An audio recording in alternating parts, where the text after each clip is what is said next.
দয়ার নবী মুস্তাফা সাল্লাল্লাহু তাআলা আলাইহি ওয়াসাল্লাম তিনি এমন একটা দিন রাস্তা দিয়ে যখন হেঁটে যাচ্ছিলেন, আর হেঁটে যেতে যেতে আজকে সেই দয়ার নবীর সাথে আমার হযরত আবু বকর সিদ্দিক ছিলেন, উমরে ফারুক ছিলেন, আরো বিশেষ বিশেষ সাহাবা ছিলেন।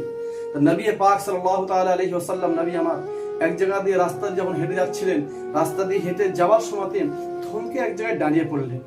চিন্তা করেন মুসলমান, নবী আমার দাঁড়িয়ে পড়লেন, আর যখন নবী আমার দাঁড়িয়ে পড়লেন তখন কিন্তু নবীর চোখ দিয়ে পানি বার হয়ে গেল, আঁসু বার হয়ে গেল। আমার নবী অঝর নয়নে কান্না করে।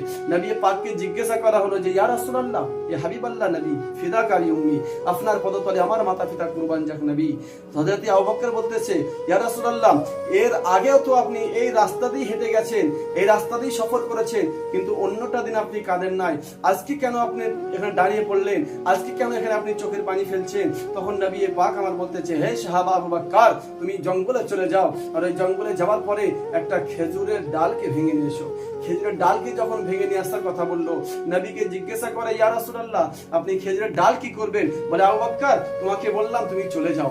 যখন নবী আমার নবীর কথা শুনে হযরত আবু বকর সিদ্দিক চলে গেল, একটা খেজুরের ডালকে ভেঙে নিয়ে আসলো, আর ভেঙে নিয়ে আসার পরে নবী পাক আমার ওই খেজুরের ডালটাকে দুই খণ্ডে ভাগ করলো, দুই খণ্ডিত করলো, আর করার পরে দুই জায়গাতে যেন পুঁতে দিল।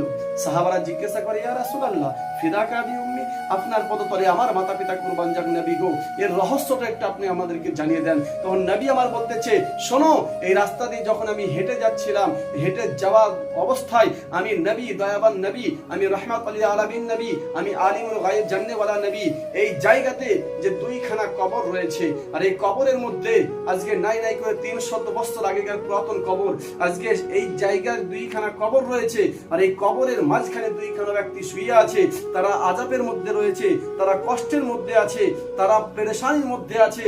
আর এই খেজুরের ডাল দুটো আমি দিয়ে দিলাম নবী, এই খেজুরের ডাল আমি যখন এই জায়গাতে পুঁতে দিলাম, এই খেজুরের ডাল যতদিন পর্যন্ত কাঁচা থাকবে ততদিন পর্যন্ত এই খেজুরের ডালগুলো আমার প্রতি দুরূদ ও সালাম পড়বে, আর তার বা দৌলতে আজকে এদের কবর